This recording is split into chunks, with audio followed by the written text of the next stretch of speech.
When you test the fuses in your hot tub, normally you want a meter, but not everybody has a meter. I'm going to show you how to test a hot tub fuse using your cell phone. So I'm going to show you your typical way you would test a fuse. On your multimeter, you want it, when you touch the two leads, you want it to beep. When you're testing your fuses, when you hear that beep, that fuse is good. So it's good. Now I have 3 other fuses right here. We're going to test all 3.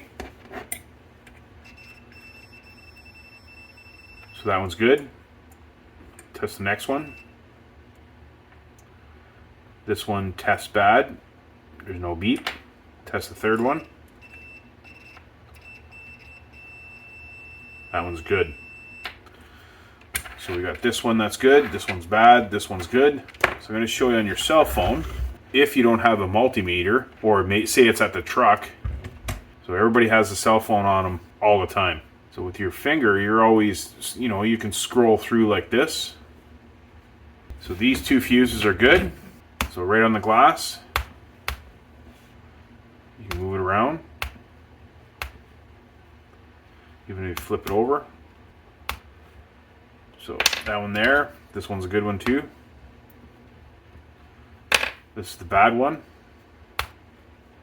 Nothing. A good one. Bad one. Nothing. Now these ones on the circuit board, they're both good, so we're going to pull this one out. I'm going to try this glass one. So this one tests good. See if that does anything. So that one does it too, even the glass one. Got this one here. So this one tests good.